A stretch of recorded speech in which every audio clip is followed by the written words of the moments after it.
네, 안녕하세요. 이번 주 토요일, 일요일 날 스위스에서 미국, 중국 사이에 무역 협상이 열립니다. 뭐 여기서 좀 근사한 얘기가 될 것 같다. 그럼 지금 뭐 주식 가격이 뛰고 난리를 부려야 되는데 주가 꿈쩍도 안 합니다. 예, 빅딜 없습니다. 이거는 미국, 중국 사이의 긴장 완화를 위한 혹은 긴장 관리를 위한 이벤트에 지나지 않습니다. 신냉전은 그 교착 대립은 장기화됩니다.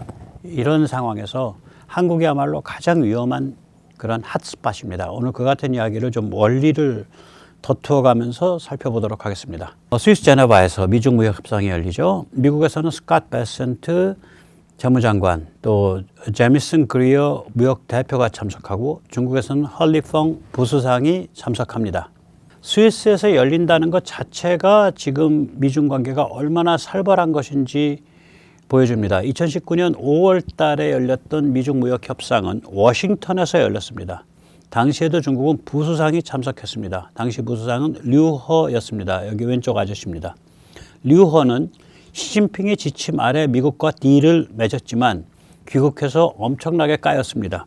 시진핑은 류허를 보호하지 않았습니다.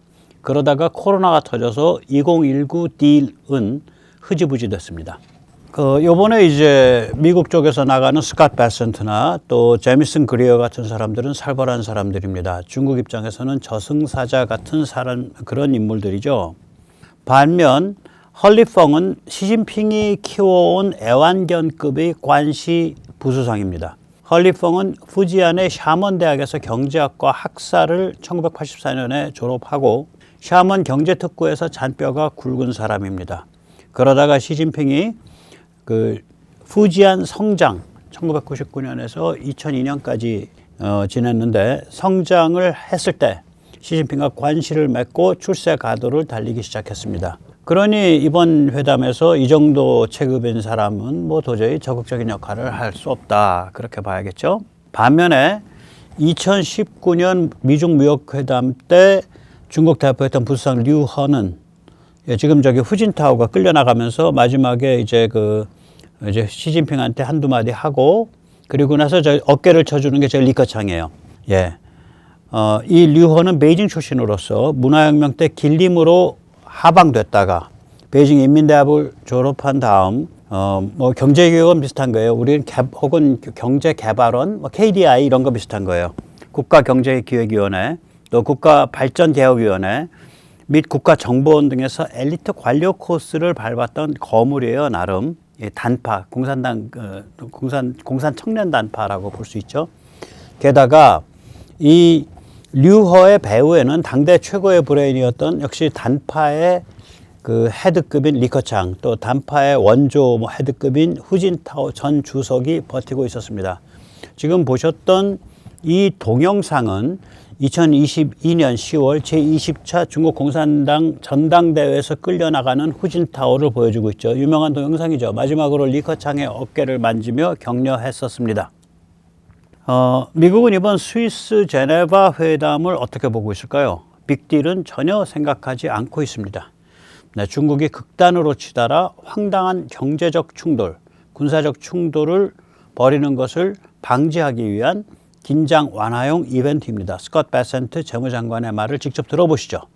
On Saturday and Sunday, we will agree what we're going to talk about.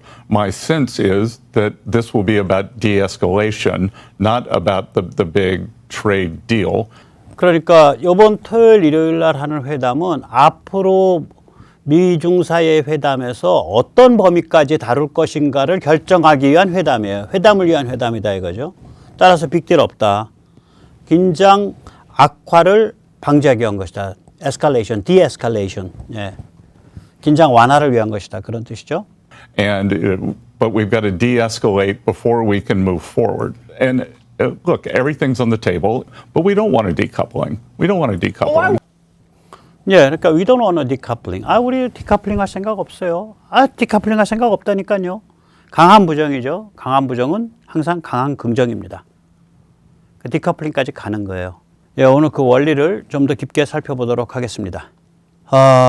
지난 4월 7일에서 4월 9일까지 중국 공산당은 간부들에게 비밀 지령을 회람시켰습니다.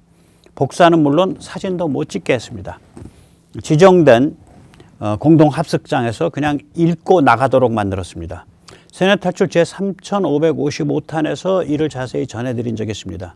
그중 오늘 주제와 직결된 부분을 다시 인용합니다. 그런데 그 전에 먼저 광고 말씀 좀 올리겠습니다. 아시다시피 세뇌 탈출은 광고가 잘 붙지 않습니다. 붙더라도 천천히 붙는 경향이 있습니다. 도와주시면 보다 좋은 컨텐츠로 찾아뵙는 데 커다란 힘이 되겠습니다. 또 이 공명선거 정의연합 www.123korea.kr 이거 많이 가입 부탁드립니다. 이거 공명선거 캠페인에서 끝나는 싸움 아닙니다. 대선 끝나면 단체 이름이 정관에 의해서 변경되면서 헌법투쟁 또 국회 독재에 대해서 저항하는 투쟁으로 바로 진행합니다. 아시다시피 국회 중심 체제, 이원집정부제 혹은 의원내각제, 심지어는 지방분권제까지 가면 대한민국 망하는 겁니다. 우리는 상권분립 대통령제를 옹호 강화해야 됩니다. 거기까지 이어지는 게임이거든요. 많이 참여 부탁드립니다. 그 다음에 이제 매를 좀 때리러 가야죠. 아니 김문수가 원하지, 김문수가 나서서 뭐 단일화를 해야지, 이걸 왜 지들이 그냥 보쌈을 해서 그냥 막 여기저기 내돌려요? 이게 엄청나게 참 정말 그 상스러운 짓이죠. 예, 권영세, 권성동 매를 좀 많이 맞아야 사람 꼴을 할 것 같습니다. 예, 이번 금요일 날 내일 11시 30분 삼각지역 5번 출구 네, 권영세를 좀 패러 가니까 많이들 참여해 주십시오. 자, 이제 4월 7일에서 9일까지 중국 공산당 비밀지령에서 중국이 어떤 관점을 가졌나 이걸 좀 설명드리겠습니다. 7천자 결의안 형식의 이 문건에 이렇게 말합니다. 미국의 관세 정책은 단순히 경제적 도전이 아니라 트럼프가 발동한 정치적, 경제적, 문화적, 군사적 총력전의 첫 번째 전투이다. 중국 공산당 중앙위원회와 전 당원, 전 군대가 시진핑 총서기님의 현명한 전략적 호소에 응답하여 제2차 세계대전 종료 이후 미국이 경제, 군사, 국제정치 분야에서 차지해온 헤게모니 지위를 결정적인 투쟁을 통해 무너뜨리자. 얘들 이런 컨셉 가진 애들이에요. 전에 말씀드렸죠. 국제경제 통일전선이 최우선적인 과제다. 트럼프의 관세전쟁이 필연적으로 초래하게 될 국제사회의 광범위한 불만을 적극 활용해 독일, 프랑스, 영국, 캐나다, 일본, 호주, 한국 등 경제 선진국 및 중국의 주변 국가들과 함께 트럼프에 맞서는 강력한 국제경제 통일전선을 형성하고 세계무역기구를 중심으로 글로벌 경제 질서를 결연히 수호하자. 만약 트럼프가 고집스럽게 관세 전쟁을 끝까지 밀어붙인다면 국제경제 통일전선의 힘을 발휘하여 인도, 베트남 등 동요하는 국가들도 결집시켜 트럼프가 미국을 스스로 고립시키도록 만들어야 한다. 이 기회를 활용해 미국을 국제경제 통일전선의 글로벌화 과정에서 배제시키고 미국의 경제 패권 시대를 단번에 종식시켜야 한다. 살벌합니다. 이런 관점을 가지고 중국이 임하고 있기 때문에 이거는 뭐 빅딜 뭐 이런 거 전혀 불가능한 상태입니다. 또 국제금융행동계획을 얘기를 합니다. 국가가 당정 관료와 국영기업 관료의 해외 예금 중 총액 20만 달러 이상에 대해 정확히 파악하고 미국과의 경제 단절이 일어날 경우 해당 관료의 가족이 미국 내 예금을 국내로 이전하거나 다른 국가로 이전하도록 한다. 이에 복종하지 않는 자는 반역죄로 엄벌에 처한다. 국제금융행동계획 두 번째 말씀드립니다. 이자들의 지령입니다. 당 중앙의 결정에 따라 미국과의 경제 단절이 일어나는 경우 1조 달러의 미국 국채와 2조 달러의 미국 기업 주식 및 채권을 최단 시간 내에 전량 매각한다. 즉 다시 말해서 지금 신냉전 미중 대립의 그 긴장 관리를 안 해주면 이 미친놈들이 이런 식의 극단적 발작을 하는 수가 있어요. 그거를 막기 위해서 제네바 회담을 하는 거예요. 또 글로벌 군사 지정학 전략이 나와 있습니다. 첫째, 러시아, 이란, 북한과의 전략적 협력 관계를 강화한다. 크링크가 트럼프의 도전에 대응하는 국제 정치의 기반이다. 이 기반 위에 동남아시아 국가, 특히 캄보디아, 라오스, 미얀마, 태국 등과의 연결을 강화한다. 크링크라 그러면 차이나, 러시아, 이란, 노스코리아, 그 다음에 캄보디아, 라오스, 미얀마, 태국, 지금 이렇게 해서 8개 국가, 중국 포함 8개 국가, 중국 제외 7개 국가를 거론하고 있는데 이 중에 밥술 좀 먹는 나라는 태국밖에 없습니다. 그런데 이걸 두고 글로벌 군사 지정학 전략이라고 스스로 얘기를 하는 겁니다. 미친놈들이죠. 글로벌 군사 지정학 전략 두 번째. 유럽 각국과 캐나다의 트럼프 관세 전쟁에 대한 분노와 불만을 적시에 발견하고 활용해 북대서양 조약기구를 분열 해체하거나 최소한 약화시켜야 한다. 제2차 세계대전 후 미국의 정치 군사 전략의 기반을 무너뜨려야 한다. 이게 또 왜 미친 소리냐? 예. 우크라이나 전쟁에서 중국이 러시아를 지원했기 때문에 그러한 중국의 행보는 이미 유럽을 미국의 품 안으로 밀어넣은 지 오래입니다. 지금에 와서 미국과 유럽 사이에 쐐기를 받겠다고 지랄 난리를 부려봐야 아무 소용없습니다. 그러니까 두 번째도 웃기는 소리죠. 글로벌 군사진영학 전략 세 번째. 여기서 한국 얘기를 거론되죠. 미국과 일본, 미국과 한국, 미국과 호주 및 뉴질랜드의 국제정치 관계를 약화시켜야 한다. 미국으로 하여금 경제 자폐증에 빠지도록 만들어야 한다. 미국의 국제경찰의 지위를 상실하게 만들어 제2차 대전 후 80년간 지속된 미국의 국제정치 헤게모니를 없애야 한다. 거의 뭐 이제 정신병동에 강제 입원을 시켜야 될 것 같습니다. 또 이 문건은 군사 대결 전략도 무시무시하게 얘기를 하고 있습니다. 즉 다시 말하자면 이렇게 아주 이 문명과 세계와 삶을 적대시하는 피해망상적 관점을 갖고 있기 때문에 지금과 같은 신냉전 대치 상태, 교착 상태가 장기화되면 중국이 발작을 하는 수가 있어요. 이 발작 방지용, 그러니까 긴장 관리용, 긴장 완화용 쇼를 벌여야 돼요. 푸닥거리를. 그 푸닥거리가 이번에 제네바 협상입니다. 군사 대결 전략 첫째, 시진핑 주석의 대만 해협에서 미국과 군사적 결전을 벌이는 전략적 구상을 깊이 이해하고 단호히 실행해야 한다. 미국과의 경제전쟁이 군사 충돌로 발전한다면 미국, 중국 사이의 군사적 결전은 불가피하다. 대만 해협에서 결전을 벌일 경우 중국 공산당이 대륙의 전략적 기피를 바탕으로 미국에 대한 지리적 우위를 확보할 수 있다. 대륙의 전략적 기피라는 건 뭐냐면 베이징과 충칭 사이의 거리예요. 그런데 충칭이라는 데가 해변에서 한 1,500km, 1,200~300km밖에 안 돼요. 그러니까 미국의 첨단 무기 앞에서 중국한테 전략적 기피가 있다라고 주장하는 건 미친 짓이에요. 미국의 첨단 무기와 미국의 제1도련, 포위선 앞에서 이런 미친 소리를 하고 있는 거예요. 이런 무식한 소리를. 군사 대결 전략 둘째. 대만 해협 전쟁은 강력한 핵 억지력을 배경으로 한 현대 첨단 기술을 바탕으로 한 전 영역 통제, 전 영역 정보화에 있다. 그 소리예요. 전 영역, all domain. 그러니까 우주, 공중, 지상, 해상, 수중, 사이버까지. 이를 다 관통하는 네트워크 전쟁이다 이거죠. 네트워크 중심 전쟁.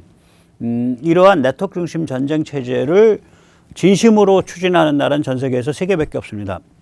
미국, 중국, 대한민국인데 대한민국이 근데 이 친중 카르텔, 이 종중 이 카르텔 때문에 휘청휘청하고 있으니까 그것도 제대로 추진이 안 되죠. 예.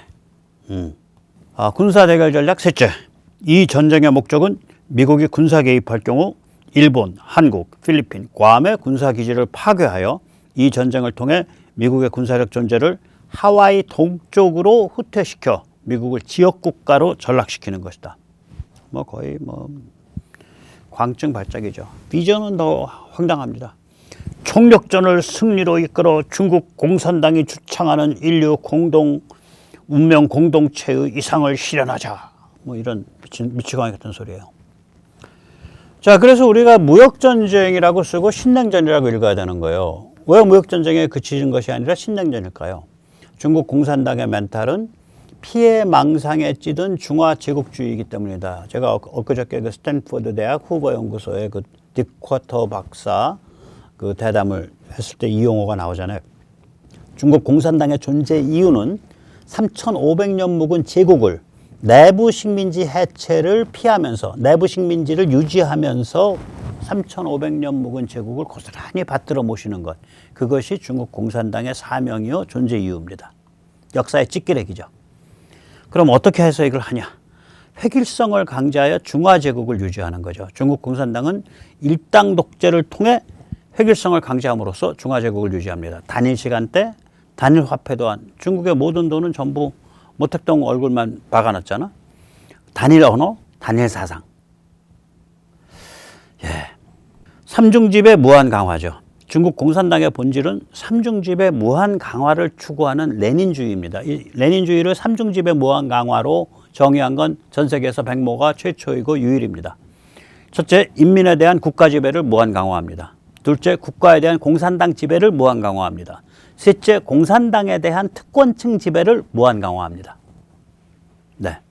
그렇기 때문에 개혁을 이뤄낼 수 없죠. 이 까닭에 중국은 공산당 체제가 유지되는 한 경제개혁, 즉 내수진작, 소득재분배, 쌍순환 이거를 할 수가 없어요. 시진핑 쌍순환 그거 다 거짓말이에요. 불가능해요.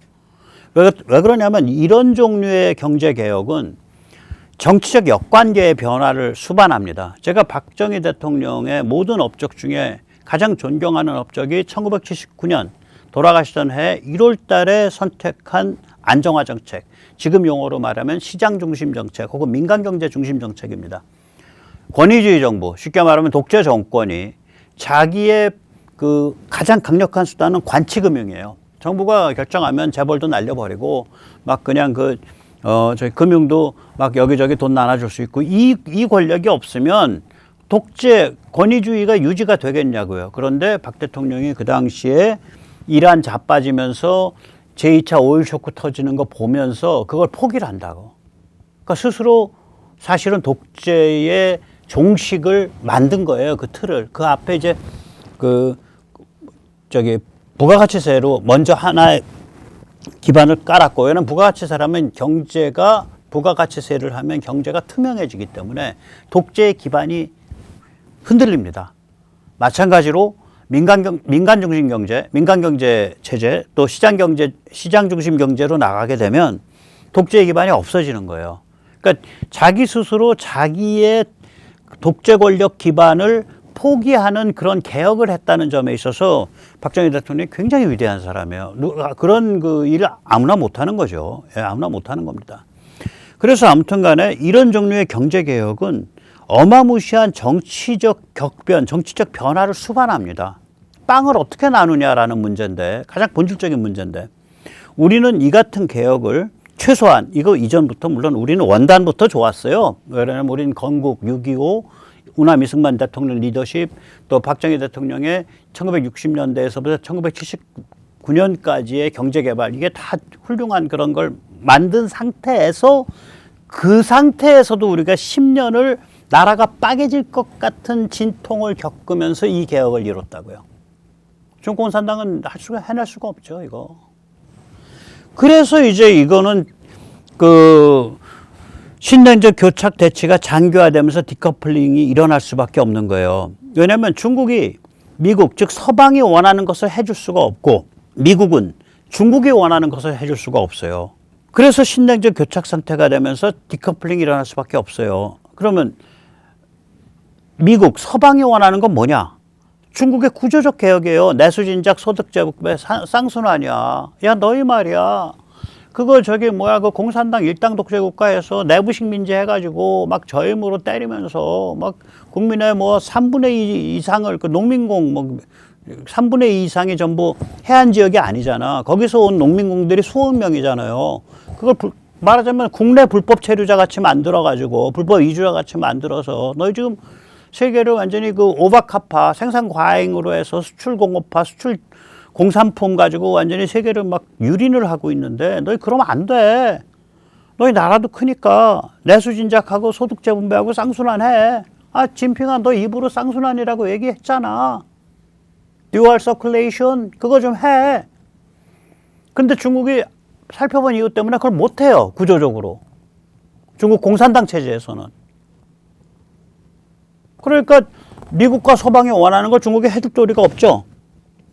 또 중국이 원하는 게 있어요. 중국 공산당이 원하는 게 있다고 미국과 서방에 뭐냐면은 야 내가 너 잡아먹을 테니까 가만히 있어라. 중국 공산당은 미국과 서방에 그걸 원해. 과잉생산 공산품 수출을 통해 세계 경제를 지배하고 세계 질서를 뒤엎어버릴 거 원해요. 얘들은. 왜냐? 문명과 세계와 삶을 적대시하니까. 문명과 세계와 삶이 나를 정복하려고 그러고 나를 착취하려고 그런다라는 그 관념으로 찌들어 있다고. 피해망상관념으로. 그러니까 얘들 관점에선 문명과 세계와 삶을 내 공산당 지배 권력 발 아래 둬야겠다 이렇게 나오는 거지. 교회에서도 십자가 떼내리고 거기다 모택동 사진 붙여야 된다 이렇게 나오는 거예요. 그게 다 같은 거예요, 이게. 그럼 미국 서방에서는 야 그거 이제 참다 못해서 야 이거 내가 호구냐 병신이냐 나 못 참겠다 이렇게 할 수밖에 없는 거죠. 그래서 중국과 미국 서방이 서로 상대방이 원하는 것을 해줄 수가 없어요.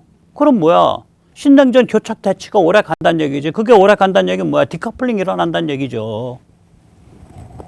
이게 이렇게 돼 있다고 구조가. 이게 우크라이나랑 똑같아요.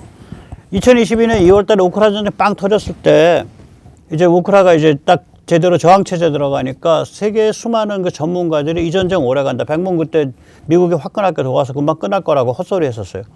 아, 오래 갑니다. 이거 최소한 3, 4년 갑니다. 이런 소리 하는 사람들 많았어. 그래서 왜 그런가 했다고. 그런데 그때 스티브 코킨 내가 좋아하는 그 아저씨 이번 여름에 오셔. 예, 그 양반이 이제 뭐라 그러냐. 이런 말을 해요. 이 전쟁 오래 간다. 왜냐?